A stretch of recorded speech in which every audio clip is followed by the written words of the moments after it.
Ele falou, pode explicar por que você considera que o Rock in Rio de 85 foi o princípio do fim da criatividade do rock brasileiro dos anos 80? Ah, você tem... Perfeito, eu tenho essa tese. É muito boa essa pergunta. Qual é o nome dele? Paulo Silvestre. Paulo, perfeita a sua... Porque é o seguinte, a indústria brasileira, ela cresceu desde o boom do rock, ela cresceu mais de 80%. Ficou uma indústria milionária, não existiam só os sertanejos, existia a MPB que era chiquérrima, mas não vendia muito, nada.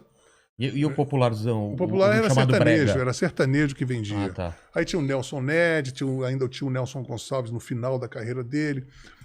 Mas a Maria Bethânia vendia bem, o Roberto Carlos. Mas era outro. Para você ter uma ideia, Paulo, quando eu fui trabalhar com a Marina, quando ainda era o esquema de MPB, não existia PA. Não? A cantora cantava com o microfone e a banda tocava sem retorno, né? normal. Não existia show business, como nós entendemos. Entendi. O show business, a indústria, foi inventada nos anos 80 por causa do rock. Tá. Então era o seguinte, até 85, as pessoas, os garotos, tinham ídolos. Assim, pela primeira vez aconteceu isso no Brasil. O cara ouvia Legião Urbana, ele não queria ouvir Joy Division, ele não queria ouvir The Police, ele queria ver o Renato, ele queria ver a Legião Urbana, ou queria ver o Paralamas, o Titãs, o Ronaldos, o Capital, Barão, etc. Era fã-clube daquela banda. Então era uma cultura inédita no Brasil, em que as bandas brasileiras elas tinham mais o preferencial do que uma banda gringa. Exatamente. O garotão que consumia, ele queria ouvir aqueles caras. Então, se tivesse um festival, era aqueles caras que eles iriam querer ver. Bom, ok. Isso era 85, no auge. E aí, ali foi que nasceu a Bis. E ali nasceu a Bis, a editora Bis, Abril, e foi justamente começou a derrocada porque começou a ter um culto de que o gringo era melhor. Total. Né? E a submissão dos contratos do Rock in Rio, você vê, todas as bandas tocaram de manhã. Pô, você vai para festival gringo, ou você vai no Coachella, ou no Lollapalooza, nesses festivais onde é que é normal, tem vilarejos, as pessoas, os artistas se encontram, fazem jam session, todo mundo se conhece. E no 85, era vedado, o Queen aparecia com guarda-costas, e aí os brasileiros ficavam lá encolhidos no canto. Houve uma sensalização. Não era nem os mesmos equipamentos que usavam. Aí né? o que acontecia? Como foi a primeira exibição grande da música brasileira em contraproposta com a música gringa, e os caras do show business gringo, aí assim, tinha um contrato, que eu vi isso no Rock in Rio depois, quando eu levei as latas, que tinha assim, você só pode 10% do palco, 10% da luz, 10% da potência do som, 10% da visibilidade na imprensa, tudo isso era monitorado. E você só podia tocar... Imagina você tocando às 5 da tarde, 4 da tarde, aí fecha, aí quando você começa a vir escuridão, acende as luzes, o palco fica enorme, bem... Cara, isso acabou. O problema é que isso não podia ter isso. Era proibido. Há pouco tempo atrás, num festival desse, tiraram a tomada do Roger. Não sei. Ah, é? Porque é assim. Então, a partir de um determinado momento, eu falei assim, não faço mais show internacional, porque aquilo ali é um matadouro. Você vai lá, você só vai contrapropor aquilo com você vai ser apenas uma radiografia de contraste horrorosa pro próximo show do gringo que vai massacrar você. Só para o dele ficar parecer melhor do que era. E a partir então, aí voltando para fechar essa pergunta. 10% só do palco? Era isso mesmo? Chama Bill Status. Isso é uma regra internacional até, não sei se existe até hoje, para bandas de língua inglesa. Então tinha uma máfia do show business internacional resguardando, né? Então as pessoas tinham que seguir essa regra, essa ata, né? Então o que aconteceu? A partir de 1985 começou a ter uma imprensa que foi parida do Rock in Rio.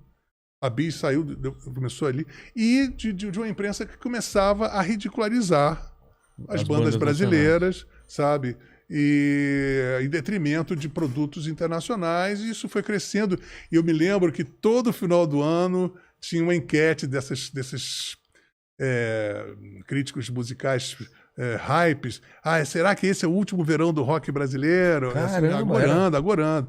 E a produção contrariando todas as expectativas, os discos iam cada vez ficando melhores. Até 1989, os discos de todos eram nitidamente de artistas que estavam ficando mais maduros, mais senhores da sua produção artística, e nós tínhamos todo um establishment jogando absolutamente contra a instalação, vamos dizer assim, dessa cultura de rock no Brasil. Caramba, cara. Então é isso, está respondido. Entendi.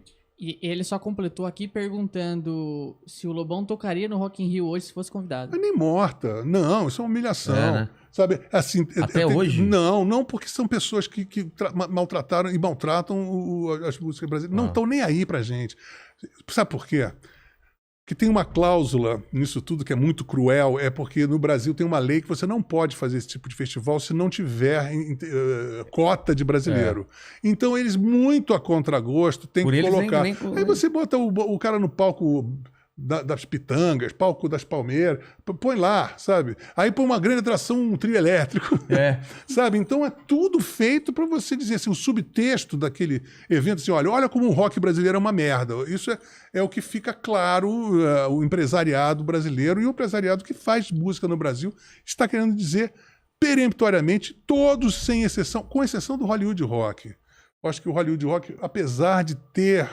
Mas eu consegui ser a maior atração do Hollywood Rock, foi a única vez que uma banda brasileira foi nomeada pela crítica e pelo público a melhor atração num show que teve Bob Dylan, Rhythmics, Tears for Fears. A gente foi a maior atração entre nacionais e internacionais. Você entrou com a bateria. Isso nunca mais aconteceu. Agora, isso ninguém se lembra. Isso foi apenas um ano antes de eu levar as latas no Rock in Rio, mas todo mundo se lembra das latas. Exatamente. Então é por quê? Porque nós temos toda uma cultura para evidenciar que nós somos uma merda.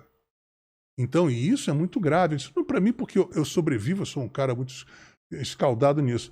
Mas isso não permite que floresça nem um contato mais artístico mesmo. Você poder fazer um show com uma banda gringa e depois fazer um disco com os caras, ou fazer uma jam set. Isso não pode ocorrer porque virou um apartheid. Caramba. Mas isso também, eu na época culpei muito a postura dos artistas. Eu chegava e dizia, não vou tocar às 2h. Aí vinha uma outra banda, assinava e ia tocar. Exatamente. Então, se todo também mundo tem não isso. Topasse, não ia. Não topa. Não... Teve uma época que o Rapa fez isso, mas aí outro furou, não adianta, né? Tem que ser assim, pô, todo mundo junto, não.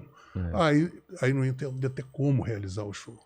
E era uma postura que o rock assim exigiria, né? Exatamente. O rock and roll é feito para isso, né? Mas... E o show que você falou de Tomolata foi basicamente o mesmo que você fez do Hollywood. Foi exatamente o mesmo. Com a bateria Não, e outra coisa, foi um sucesso que a gente ensaiou o disco. Eu fiz uma cláusula que eu tinha todas as regalias daquele show.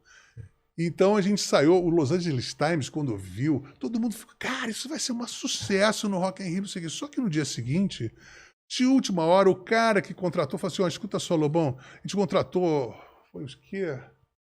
A banda de um cara que toca, que anda de moto, não sei se é Scorpio, uma banda de metal.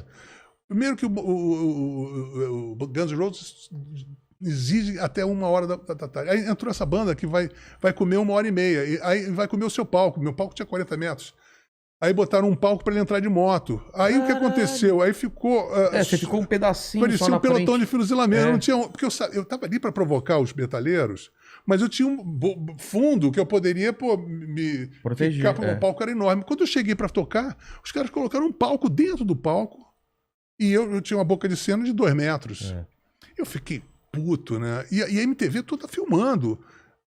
Sumiram esses tapes da MTV. Nunca. Aí o cara tira da gaveta, o empresário, e fala assim, bill status. Não adianta nada do que você me assinou, porque esse bill status é internacional. Então, eles têm prioridade total. É uma regra maior do que aqui. E ainda falou assim, tem uma coisa, você tem uma fama aí de drogado, se você disser que não, pra gente é melhor que o Guns N' Roses entra 1h. E outra coisa, você vai ficar com fama de que ficou cheirando aí, de repente não conseguiu ter condições de falou isso, cara? Falou na minha cara com o cara filmando. Caralho, a pessoa da MTV filmando, cara. E eu tentei, claro, recapturar esses vídeos, jamais, nunca consegui. Entendeu? Esse não é o